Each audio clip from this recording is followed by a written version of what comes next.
In this video, I'm going to give you a complete car control guide. And just for the slightest bit of credibility, you can see a few of my tags here.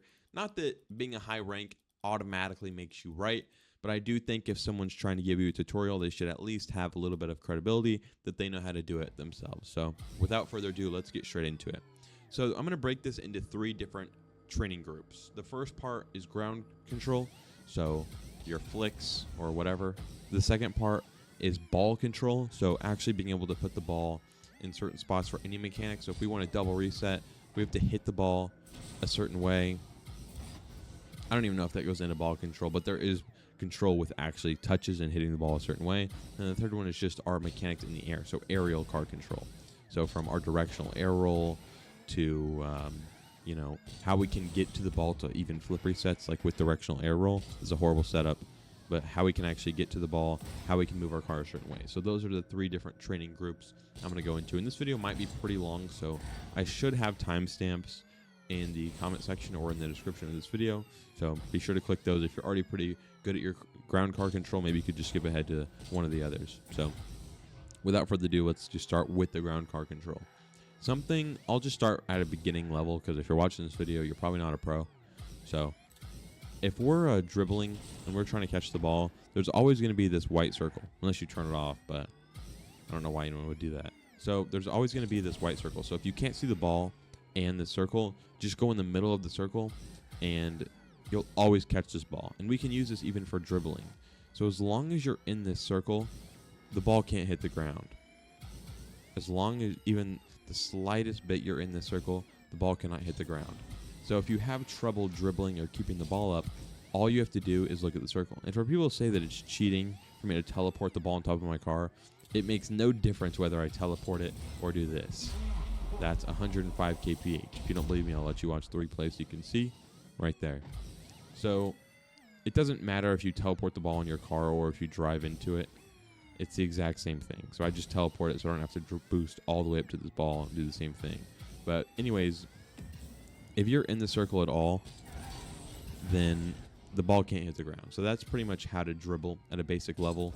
I'm probably not going to go into like drifting or like power slide cuts and stuff like that, just because it's not really necessary, and I want to use time as wisely as possible here. Otherwise it's going to be like a 3-hour video if I cover every single mechanic. But that's pretty much how to do the flicking in a basic sense. Like dribbling. For flicking, it's so for the 45 flick specifically, if I'm showing you the right, like flicking to the right, I would jump and I put my car 45 degrees to the left like this, and then I backflip, and then I air roll to so that I can recover my car back on the ground. Because if I don't air roll, I'll just be, I guess it works either way, but I don't know. The air roll makes me go down quicker if I boost as well with it. So that's pretty much the idea there. But that's how to flick in a basic sense. My video I posted right before this one, I have a full flick tutorial if you want to know the ins and outs on 45 flicks and all the other flicks I do. That will be in the description as well with timestamps, but let's continue. Now we can go into shooting. So with shooting, it's kind of complicated because there's a lot of like physics that goes into it. But in a basic sense, when we're shooting, if we have momentum, we want to be flipping the opposite way with the ball. If we don't have momentum, we need to be using the full ball's contact for our momentum. So for example, if you're cheating on a kickoff, okay, like this, and let's just, that's not really a great example. Let's say you go for a kickoff and the ball is dead right here, and we're just like landing right here, and we want to get this ball this fast. This doesn't look fast, but that's a fastball that no defender's reaching. That's 50 kph. So if we want to get momentum like that, if we try to do the same method that we do on, I messed that up. If we try to use the same methodology for these power shots, I don't even know what these are called. I'm trying to think of the name, which is why I'm missing these shots. They're called bounce dribble shots. So if we're doing the same methodologies for bounce dribble shots that we try for shots like these, we would just hit like the very edge, and you can see it's a very bad shot. Even if that went in, that's extremely slow. So how we actually do it if we have no momentum is we need to use the ball's full contact. So just flipping into the ball is the best way, and then speed flipping through it. So here, speed flip through it. and that's 0 boost used. So that's pretty much how to shoot in a basic sense. I'll probably make a really in-depth shooting guide, but once again, I can't really cover everything in super deep detail. So that's pretty much how to do the bounce dribble shots, is we just want to hit the edge. And these are all 100 kph shots. If I'm going for like a really high shot like this, it's the same exact principle. It's just hitting lower on the ball. So it just takes a little bit of practice, but that's how to do shooting. You can see I'm just hitting lower on the ball if I want it higher.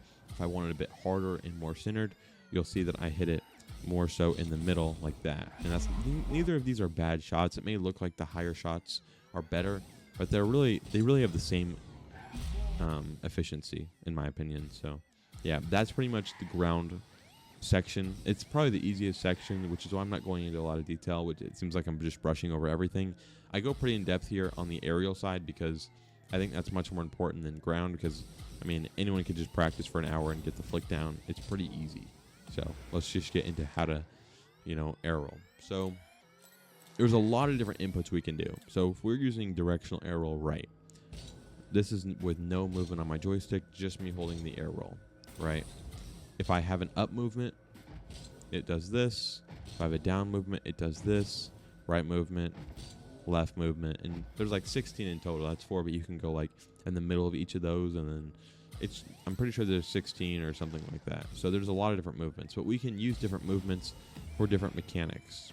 Like, I don't know if I can do it right now on the spot, but we can Mac Tough reset with just the top movement. So what I did here, I'm just going to pretend like I have a good setup. I get the reset, and then I go straight up. And so the way to Mac Tough, this isn't relevant at all to the actual tutorial, but the way to Mac Tough is getting your car upside down like that. But if we have the car in the air,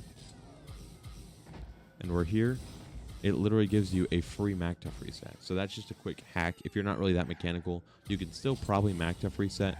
Now, as far as the 360 Mac Toughs, I'm not the guy for that.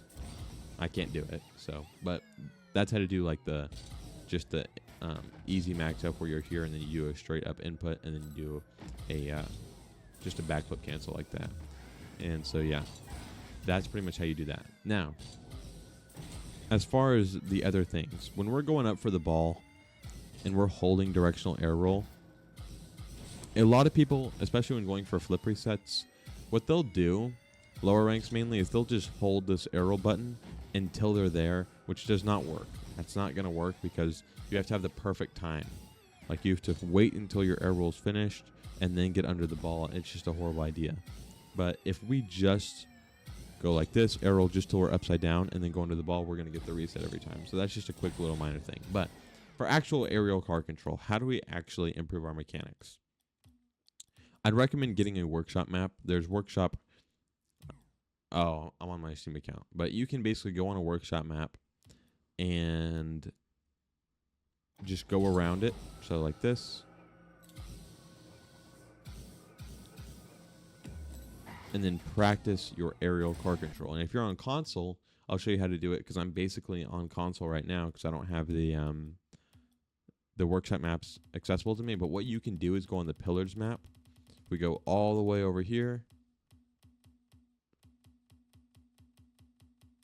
Pillars right here. And then all you have to do is, if you just practice air rolling around these pillars, and you'll notice that on my joystick I'm moving it all around. If you just practice air rolling around these pillars like this is a really good way to get really good car control. Just always, and make sure you're always trying to move your joystick so that you understand where each input will take you. And I know this looks pretty easy, but this is like years and years of pretty much practice of air mechanics. So if you can just do this for a while. Now I'm going to load into a rings map and show you what I'm talking about over there.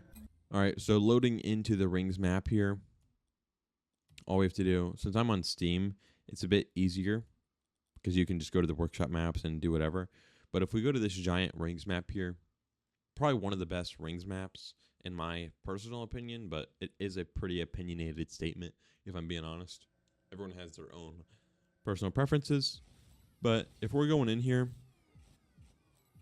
make sure to look at my joystick, because that's the most important part about all this. Don't just go in. The worst thing you can do is go in like this, like just not using air roll at all, because you're not going to learn from that. Like, I guess it could be somewhat useful, but like this is just the way to do it as fast as possible. Like if you watch the speedrunners, that's how they do it, because it's faster, but this will help you improve way more. So practice going while moving your joystick in a full circle. That's what you should be practicing, and you'll mess up a few times like I just did. I haven't done this map in probably like a year, but do it with moving your joystick in a full circle, and it will be harder, but it will be so worth it because your car control will be so much better.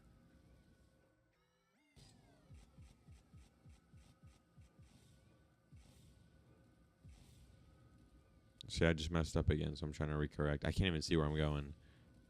Oh, I missed it. But yeah, that's pretty much the idea here. We're just trying to move in a full circle. Like this. Whoops. So yeah, I'm messing up. But just do this map for a long time, doing the full circles until you at least beat the map or at least get pretty comfortable with it. And that will really skyrocket your improvement with aerial car control.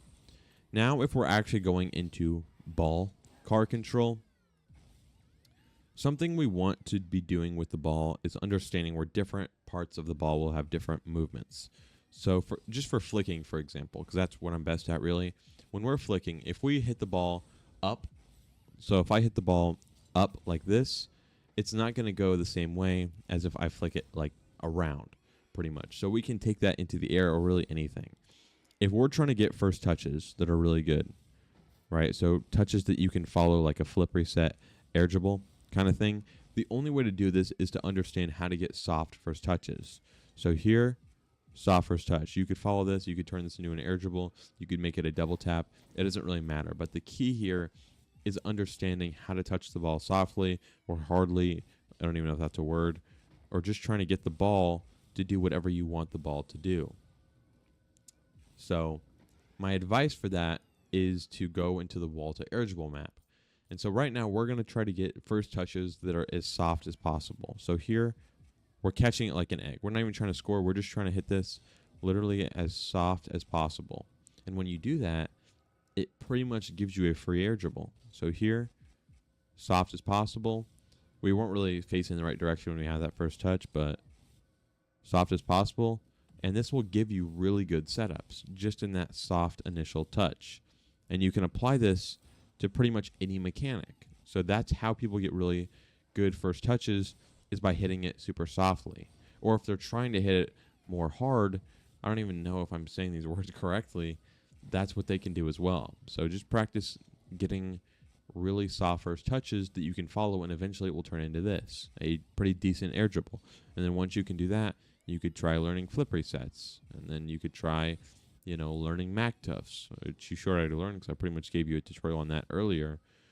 And then you can learn mussies, and it's the same thing, and it all stems from this first touch, right? That's all it is pretty much. And first touch is pretty much the bread and butter of any mechanic. Every mechanic has a first touch, every mechanic. From flip resets to flicks, there's always a first touch. The first touch of the flick is the jump, and we're trying to keep this really close to our car. The first touch of the flip reset is how far away the ball goes when we get this flip. If this ball goes away super far, we're not going to be able to follow it. But if the ball's like right next to us like it was, like if I have a setup like this, like I can't follow this because my first touch is bad on how I got the flip. But if I have a flip that's like this is horrible. If I have a flip that is pretty easy to follow, we'll be having a much better time following it than if it's the other way around. So that's how people can get double resets and whatever else. That's pretty much all I have for this tutorial. If you guys found this video helpful, let me know down in the comments below, and let me know what kind of videos you guys want to see next. I'll see you on the next one. Peace.